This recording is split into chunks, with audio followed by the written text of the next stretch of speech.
በስመ አብ ወወልድ ወመንፈስ ቅዱስ አሐዱ አምላክ አሜን። ብፁዕ አባታችን አቡነ ማርቆስ በኢትዮጵያ ኦርቶዶክስ ተዋሕዶ ቤተክርስቲያን መንበረ ፓትርያርክ የስብከተ ወንጌልና ሐዋርያዊ ተልእኮ መምሪያ ሊቀ ጳጳስ የጠቅላይ ቤተ ክህነት የየመምሪያና የየድርጅቱ ኃላፊዎች ለዚህ ጉባኤ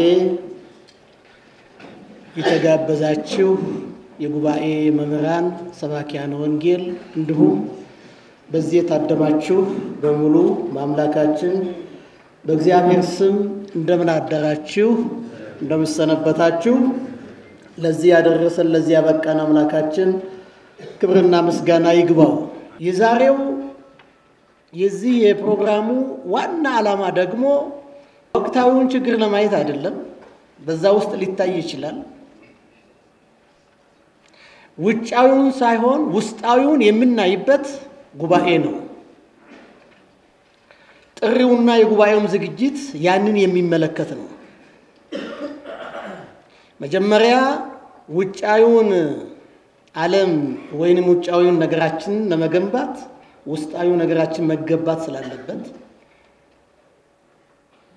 በውስጥ ያለውን ነገራችንን ለማየት ነው። ከዚህ ከሁለት ተላላቅ መምሪያዎች እንደምታውቁት ባለፈው ዓመት ሰፊ የሆነ ስልጠና ስናካሄድ ሁላችንም በየፊናችን ነበረ። በተለይም ግንባር ቀደም በመሆን የሚያዋጣን ይሄንን ዘመን ለመምራት የሚያስችል ለመምራትም የሚያስችል ብቸኛው መወያየት ነው፣ ስልጠና ነው በሚል ግንባር ቀደም ይዞ የተነሳው ስብከተ ወንጌል ነው። ከዛ የተነሳ ወደ 10 ምናምን ስልጠናዎችን አካሂደዋል። ውጤቱም ሁሉም መምሪያዎች ያን ተከትለው ስልጠና አካሂደዋል። ያ ብቻ አይደለም፣ በየሀገረ ስብከቱ በየአድባራቱ እስካሁንም እየተካሄደ የሚገኝ ነው። ይሄኛው ግን ለወጥ ባለ መልኩ ስያሜዎቻችን የተለዩ ቢሆንም ዓላማው አንድ ነውና በምድር ላይ ለቤተ ክርስቲያን የተሰጣት አምላካዊ ተልእኮ ስብከተ ወንጌልን ተደራሽ ማድረግ ነው። ያ ደግሞ ምንጭ ያስፈልገዋል፣ ትምህርት ያስፈልገዋል። እንደ ኢትዮጵያ ኦርቶዶክስ ተዋሕዶ ቤተክርስቲያን ደግሞ እጅግ ጥልቅ የሆነ ባህር የሆነ የአብነት ትምህርት ቤቶቿ ስላሉ ያንን በማቀናጀት ለማካሄድ ነው፣ ውስጣዊ ነገራችንን ለማየት ነው። ከዚህ የተነሳ ይሄኛው እንደ ጥናታዊ ጽሑፍ የሚቀርበው ርዕሱ መንፈሳዊነት ለሁለንተናዊ አገልግሎት የሚል ነው። አዲስ ነገር አይደለም የማቀርበው፣ የምናውቀውን ነገር መልሰን ማየት እንድንችል ነው። መንፈሳዊነት ለሁለንተናዊ አገልግሎት ማንነታችንን የሚቀርጸው የቅድስት ቤተክርስቲያንን የትኛውንም አገልግሎት የሚመራው መንፈሳዊነት የሚለው ነገር ነው። መንፈሳዊነት ለሁለንተናዊ አገልግሎታችን አስፈላጊ መሆኑን ቀደምት አበው እንዴት አስተማሩን፣ እንዴት አስተላለፉልን የሚሉትን ነገሮችን እንመለከታለን። እንግዲህ ትምህርታችን ውርስ ነው፣ ቅብብሎሽ ነው፣ ወይም ትውፊት የምንለው ነው። አዲስ የምናመጣው ነገር የለም። ከላይ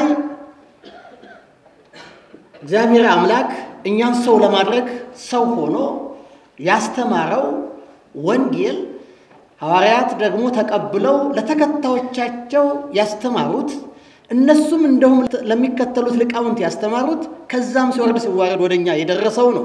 አዲስ ፈጠራ የለም። ያ ትምህርት ግን ያ ወንጌል ቀለም ብቻ ሳይሆን መንፈሳዊነትንም ጭምር ነው የወረስነው።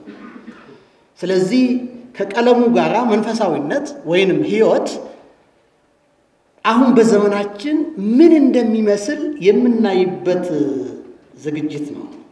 ስለሆነም የዝግጅቱ ዋና ትኩረት በመንፈሳዊነት እሴት ሁለንተናዊ አገልግሎትን መቃኘትና ለትውልድ ማውረስ ነው።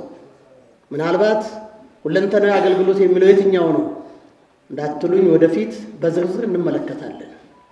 አጠቃላይ ከውስጥ እስከ አፋ ድረስ ያለው የቤተ ክርስቲያንን አገልግሎት የሚመለከት ነው።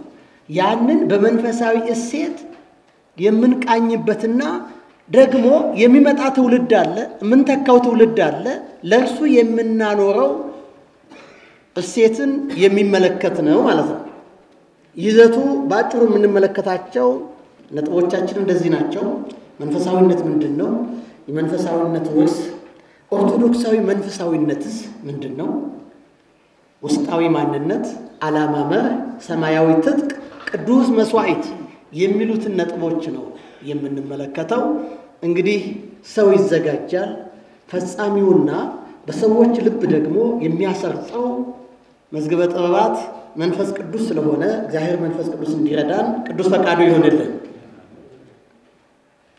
መግቢያ እንደመነሻ የምንወስደው የቅዱስ ጴጥሮስን መልእክት ነው አንደኛው የጴጥሮስ መልእክት ምዕራፍ 2 ቁጥር 5 ላይ የሚገኘው የምታስተምሩት የምታውቁት ቃል ነው ዛሬ የምንሰማበትና የምናይበት መነጽር ግን ለየት ያለ ለሌላው በመናስተላልፈው መነጽር አይደለም ራሳችን የምናይበት መነጽር ነው ዛሬ የሚያስፈልገን ከራሳችን መነሳት ስላለብን ወአንተሙኒ ጽኑ ከመእምን መንፈሳዊ ወኩኑ ታቦተ መንፈሳዊ ለክህነት ቅድስት ወንጽሕት ከመታቅርቡ ወታይሩዱ መስዋዕተ መንፈሳዊ ዘይሰጠወክሙ እግዚአብሔር በእደዊሁ ለኢየሱስ ክርስቶስ እናንተ ደግሞ እንደ ሔዋን ድንጋዮች ሆናችሁ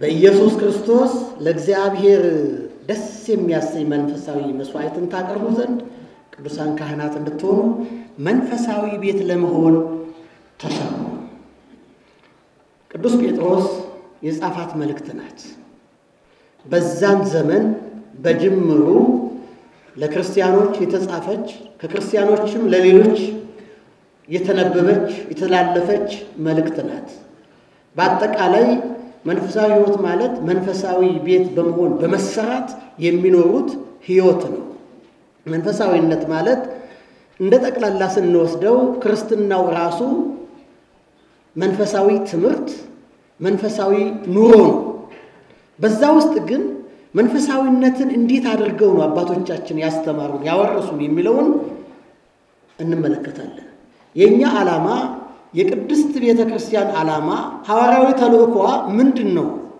ካህናት መንፈሳዊ በመሆን ወይንም መንፈሳዊያን አገልጋዮች ሆነው ሌሎችን መንፈሳዊያን ለማድረግ ነው እነሱ በመንፈስ የሚመሩ በመንፈስ የተገነቡ በመንፈሳዊነት የሚኖሩ ማንነታቸው ውስጣዊና ውጫዊ ገጽታቸው መንፈሳዊነትን የሚያንጸባርቅ መንፈሳዊነትን የተላበሱ ሌሎችን መንፈሳዊያን ለማድረግ የተሰለፉ ናቸው ሌሎችም ደግሞ ለዚህ የተጠሩ ናቸው ይህ መነሻችን ነው ስለዚህ መንፈሳዊነት ምንድነው የሚለው ጥያቄ ስናነሳ ደግሞ በጣም መንፈሳዊነትን ለመተርጎም እጅግ አስቸጋሪ እንደሆነ ብዙ ሊቃውንት ተናግረዋል ለምንድነው አስቸጋሪ የሚሆነው ብዙ አይነት መንፈሳዊነት ስላለ ነው እኛ ግን የሚገድበን የሚያጥረን በክርስትና ውስጥ ስለሆነ በክርስትና መንፈሳዊነት የሚለው ነገር ሊተረጎም ይችላል ሊታወቅም ይችላል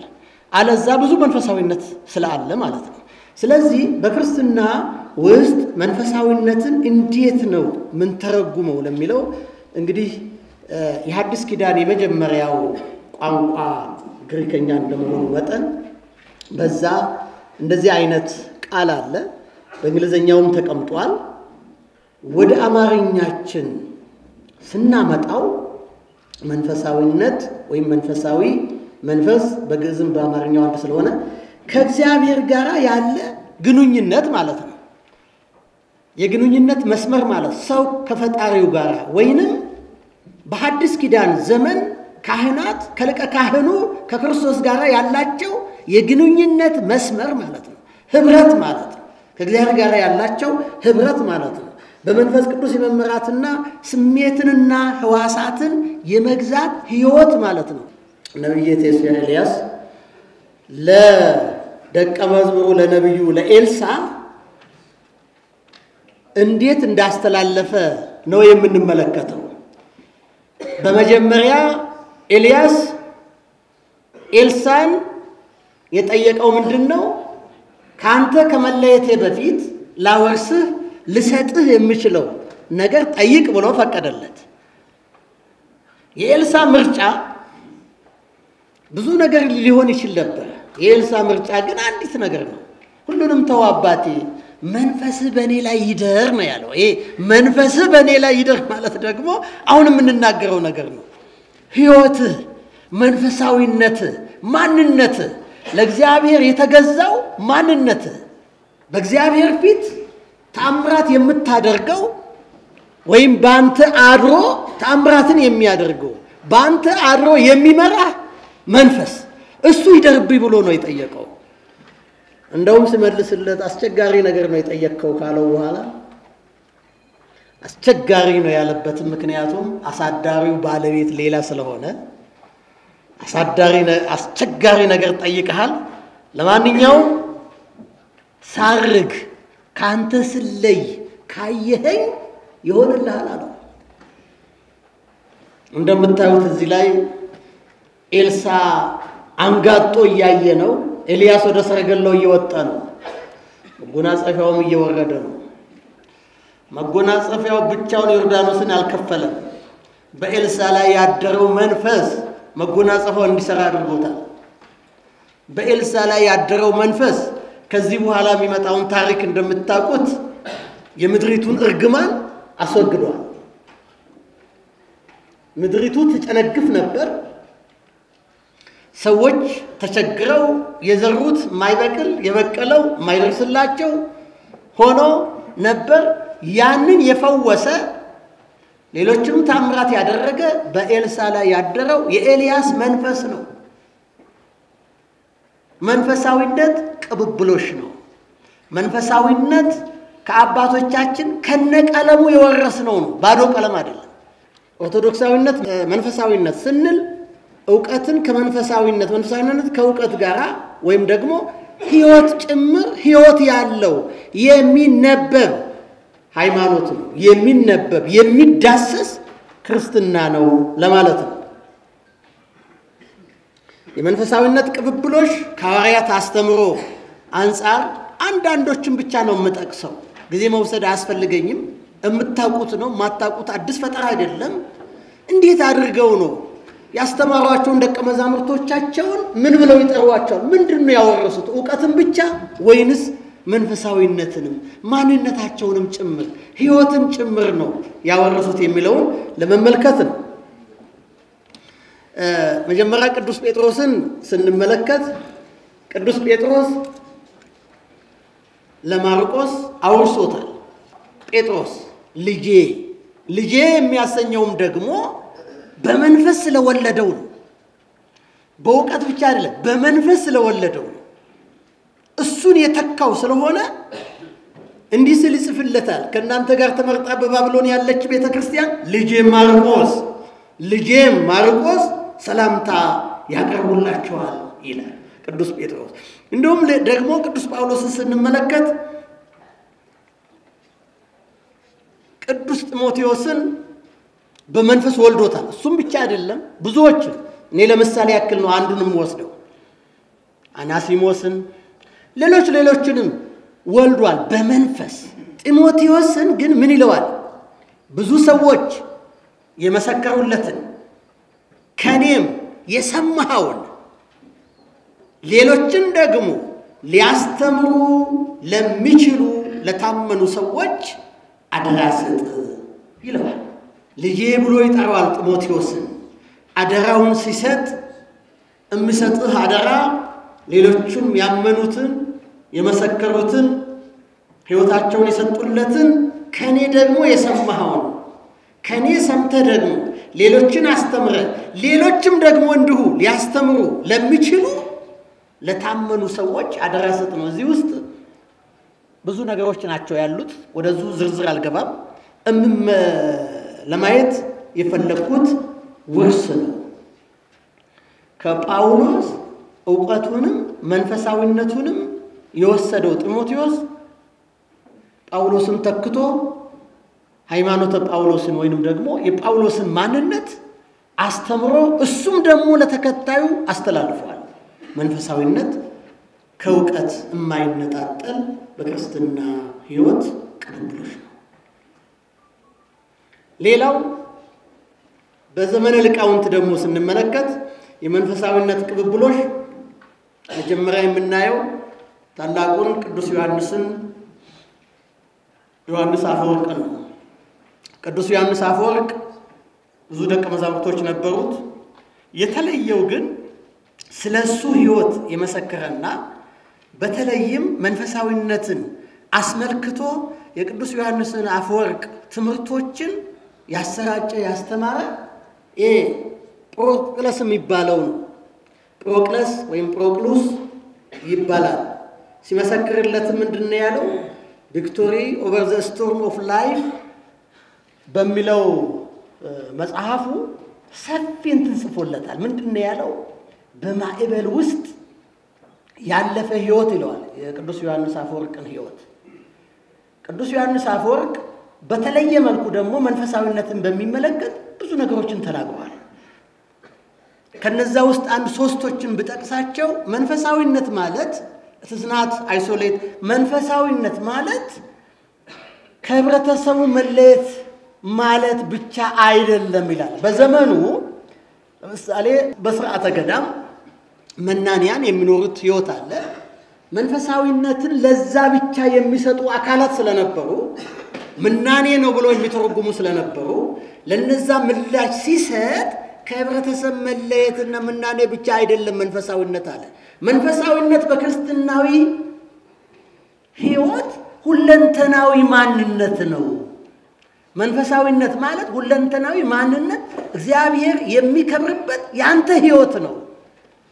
ለሌላው የምታስተምረው ካንተ ሊነበብ የሚችል የሌላ ሕይወት ነው።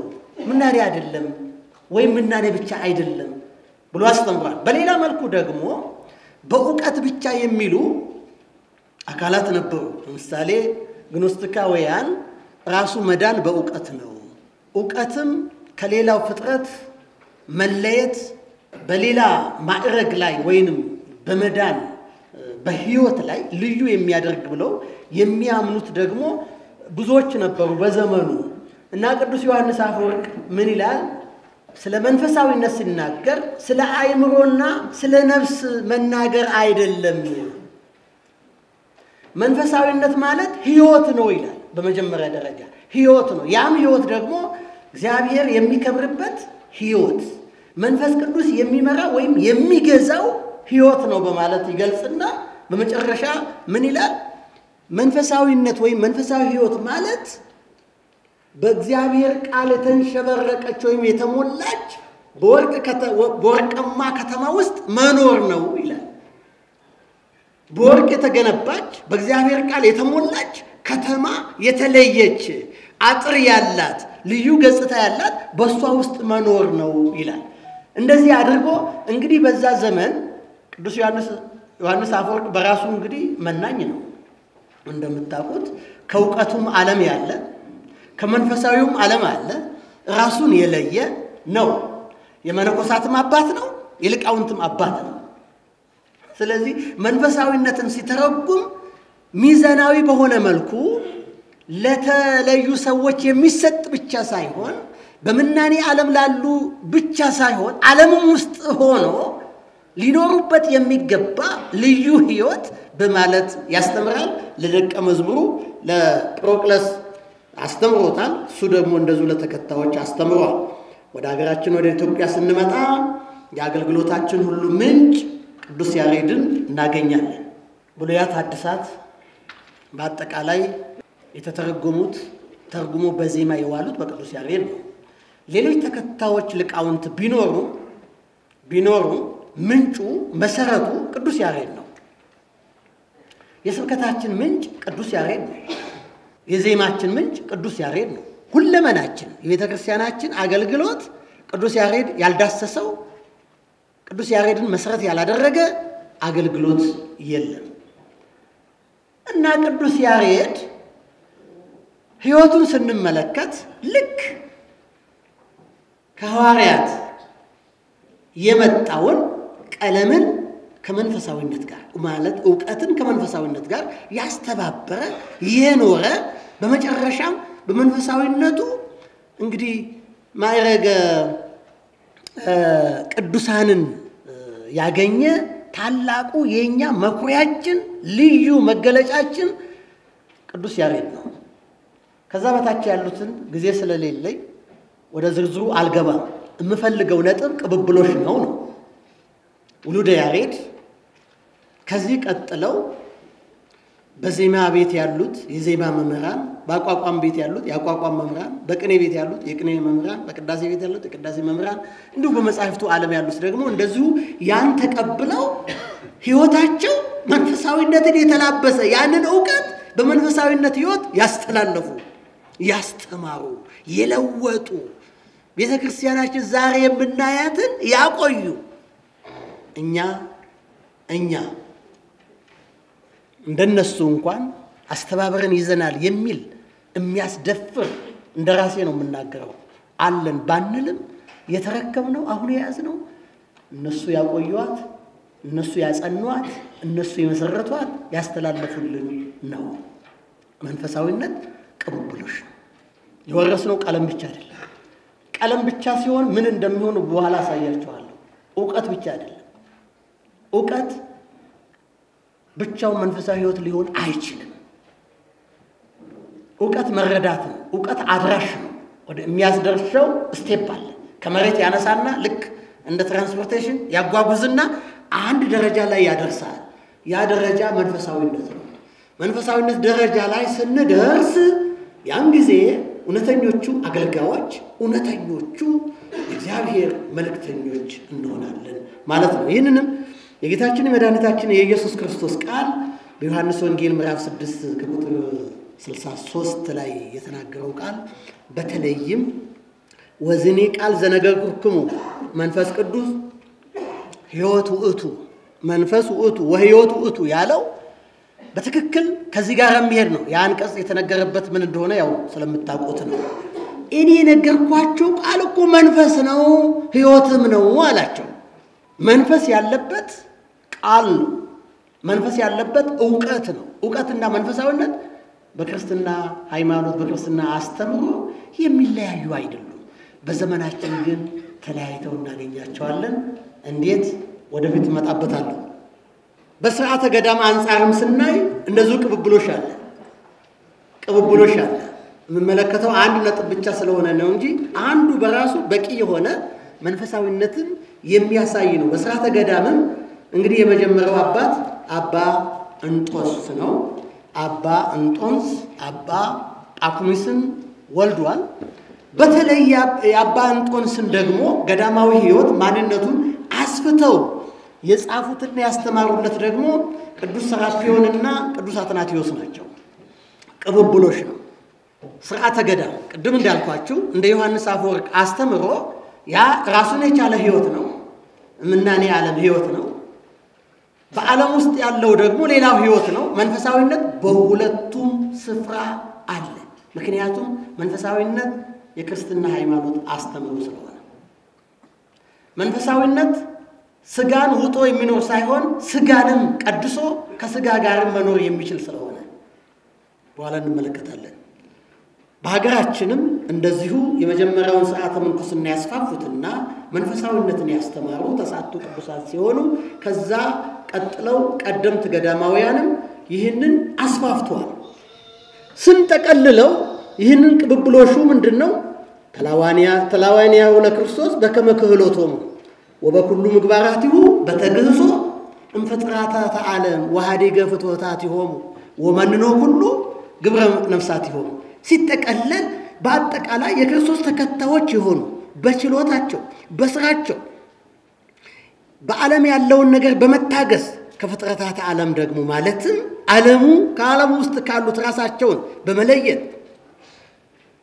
በመለየት በመናቅ የነፍሳቸውን ሥራ በመስራት የተሰለፉ ሲሆኑ በዓለም ውስጥ ያሉት ደግሞ እንደዚሁ በዓለም እየኖሩ ከዓለማውያን ጋር እየኖሩ ነገር ግን የተለየ ሕይወት ያላቸው መንፈሳውያን መጻሕፍተ መነኮሳት ሦስቱም በዚህ ጉዳይ ላይ የሚያስተምሩት የመጀመሪያው ማሪሳቅ የአበውን ተጋድሎ ነው የሚያስተምረው። ጠቅለል አድርገን ስንመለከት ተጋድሏቸውን ያስተምራል።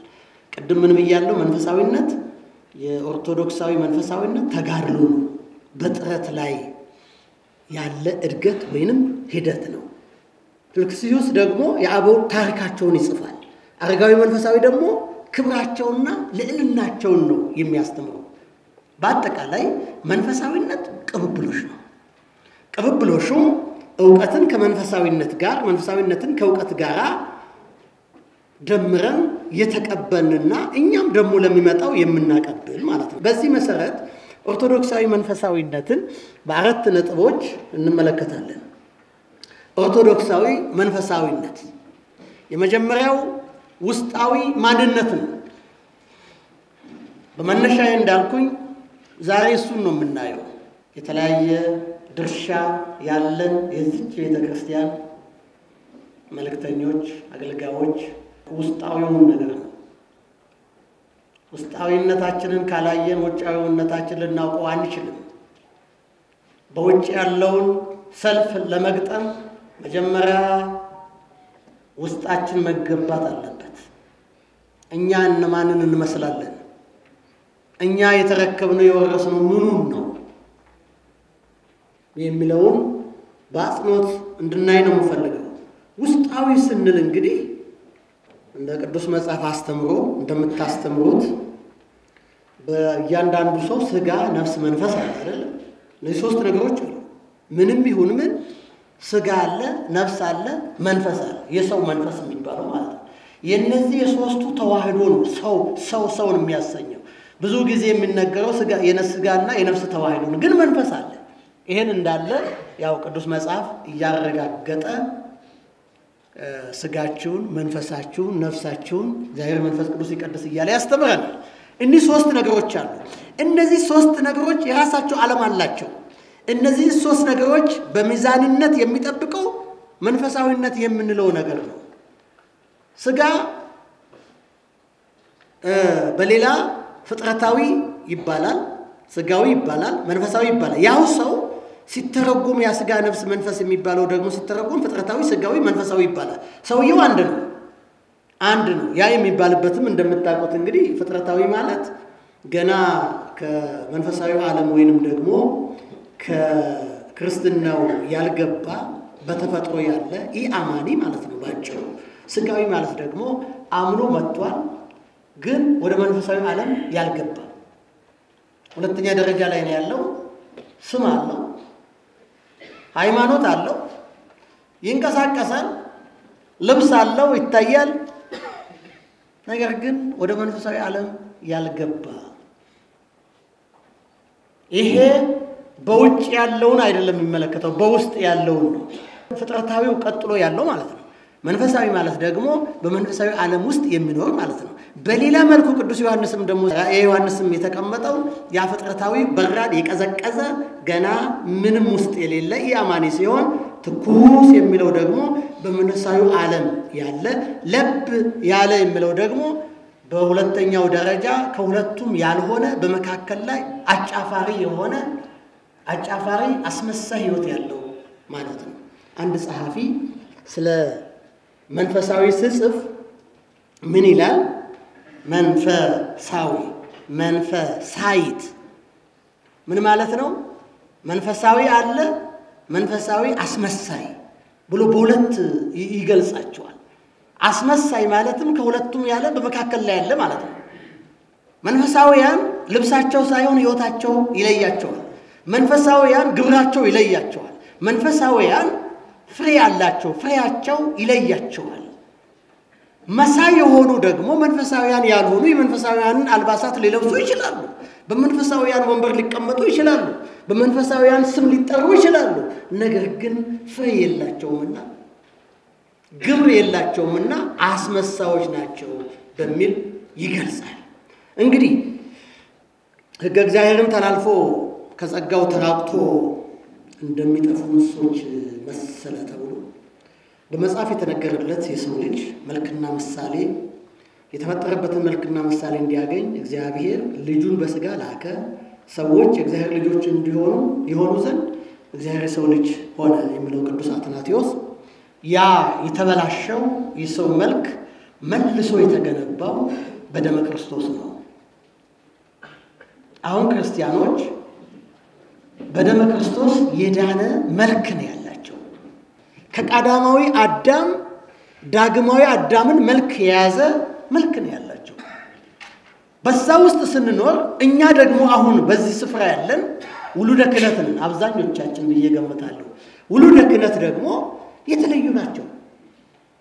ምክንያቱም ተቀባዮች ሳይሆኑ ሰጪዎች ናቸውና አስተማሪዎች ናቸውና የተለዩ ናቸው። የተለዩ ያደርጋቸዋል።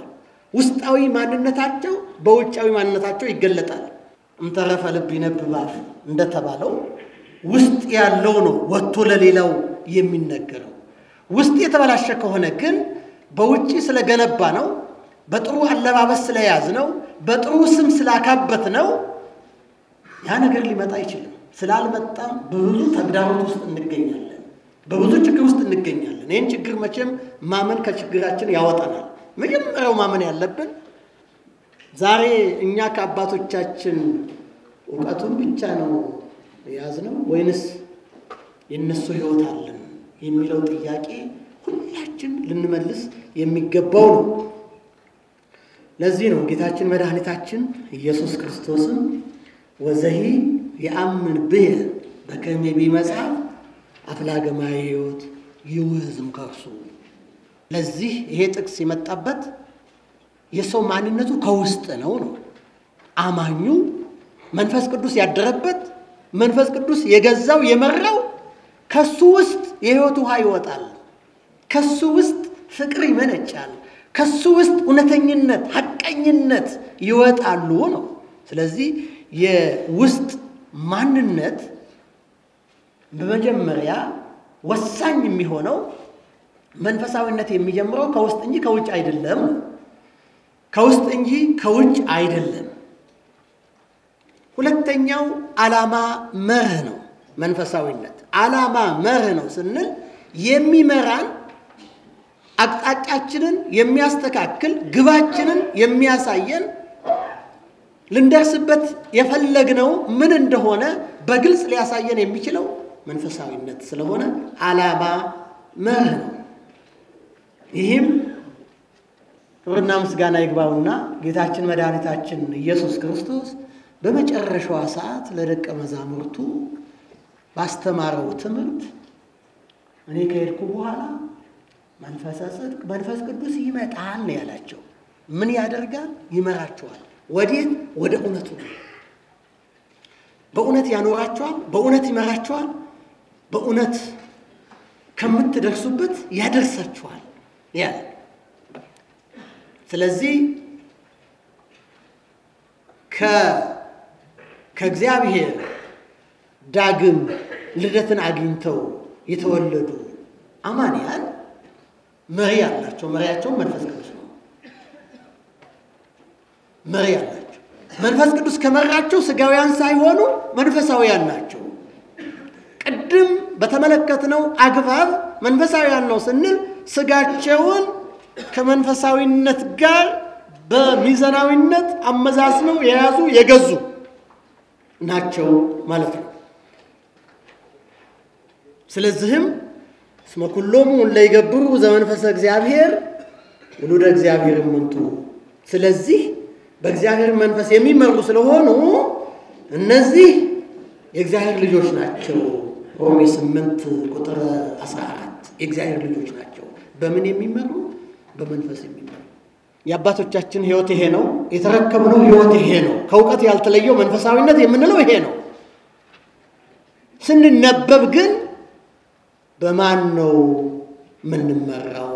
ማን ነው እየመራን ያለው? ወዴት ነው እየተመራን ያለው የሚለውን ጥያቄ ለእናንተ እተዋለሁ። የትኛው መንፈስ ነው እየመራን ያለ? የትኛው መንፈስ ነው የገዛን? የትኛው መንፈስ ነው የተቆጣጠረን? የትኛው መንፈስ ነው በውስጣችን እየኖረ ያለው የሚለውን ለኔ ጥያቄ ነው። ለእናንተ አላውቅም። ጥያቄው ለእናንተ ተውና ወደምቀጥለው ሄዳለሁ። የመንፈሳዊነት ዋና ዓላማው እግዚአብሔርን መምሰል እንደሆነ ሐዋርያት አስተምረዋል። እንመስለዋለን ወይ? የመንፈሳዊነት ዓላማ እግዚአብሔርን ፈቃድ መፈጸም ነው። የማንም ፈቃድ ነው የምንፈጽመው? ሶስተኛው ሰማያዊ ትጥቅ ነው። ሰማያዊ ትጥቅ አባቶቻችን መታጠቅ የነበረባቸው ምክንያቱም ወደ ጦር ስለሚሄዱ ነው። መሄድ ስለነበረባቸው ነው። ሁላችን እንደምናውቀው ይህን መንፈሳዊ ትጥቅ ሳይታጠቁ መሄድ እንደሌለባቸው የጌታችን የመድኃኒታችን የኢየሱስ ክርስቶስ ትምህርት ነበር። መቆየት እንደነበረባቸው ከዛ በኋላ ግን ኃይሉ ሲታጠቁ ወደ ዓለም ሄደዋል። በእሳት በሰይፍ በልዩ ልዩ መከራ የምትጠብቃቸውን ዓለም ድል ነስተዋል። ድላቸው መታጠቃቸው ነበር። ሰማያዊ ትጥቅ። እንደውም ሐዋርያው ቅዱስ ጳውሎስ አንዱን አገልጋይ ታማኝ ወታደር ይለዋል። ምን አይነት ወታደር? ታማኝ፣ ሐቀኛ፣ ተልእኮን ለመፈጸም በነፍሱ ተወራርዶ የገባ መስዋዕት ለመክፈል አምኖ የገባ ወታደር ይላል። ወጻሙ ከመሄር መስተጋድል ላይከ ኢየሱስ ክርስቶስ። እንደ ኢየሱስ ክርስቶስ በጎ ወታደር ሆነ አብረኸኝ መከራ ተቀበል። ሁለተኛ ጢሞቴዎስ ምዕራፍ 2 ከቁጥር 3 ሲጠራው ገልጾለት ነው። ትክክሉ ከኔ ጋራ በዙፋን ትቀመጣለህ አይደለም። ስልጣን እሰጥሃለሁ አይደለም። ማዕረግ ታገኛለህ አይደለም። ነገ ታሪክ ይጻፍልሃል አይደለም። ነገ ክብር ይነገርልሃል አይደለም። ከኔ ጋራ መከራ ተቀበል ብሎ ነው የጠራው። መከራ መቀበል ያለብህ ደግሞ ወታደር ስለሆንክ ነው። ታማኝ ወታደር ሆነና ከኔ ጋር መከራ ተቀበል። ዛሬ መከራ ሲደርስብን ውስጣችንን ሳናይ ስለ መከራው የምናደንቅ ብዙዎቻችን ነን። መከራ ለክርስቲያኖች መከራ ድንቅ ነገር አይደለም። ሲጀመር ጀምሮ እስከ መጨረሻው መከራ ይኖራል። የትኛው ሐዋርያ፣ የትኛው ሰማዕት፣ የትኛው ጻድቅ፣ የትኛው ቅዱስ ነው በዚች ዓለም ላይ ኖሮ እየተዘመረለት የተሸኘ? በአጠቃላይ የተመለከትነው ስለ መንፈሳዊነት በዚህ ዘመን ለሁለተኛ አገልግሎት ነው ያስፈልጎ አራት ጥያቄዎች አላየንም። ከመንፈሳዊነት ዘመን ለመውጣት ምን እናድርግ? ወይስ ሁለተኛ መምህራን ለተማሪዎቻቸው እውቀቱን ከመንፈሳዊነት ጋር ለማውረስ ምን ይሰራል? ወደ ቀጥታ መዝሙር ይወጣል። ሶስተኛ መንፈሳዊነት የተለየው ስብከት ቤተክርስቲያን ላይ ያጋረጠው ተግዳሮት እንዴት ይገለጻል? መንፈሳዊነት የተለየው ስብከት ደግሞ የተለየው እውቀት ቤተክርስቲያን ላይ ያጋረጠው ተግዳሮት እንዴት ይገለጻል? የመጨረሻ ኦርቶዶክሳዊ የስብከተ ወንጌል ተደራሽነት ማዕከላዊ ወይስ ግለሰባዊ? ወስብሐት ለእግዚአብሔር።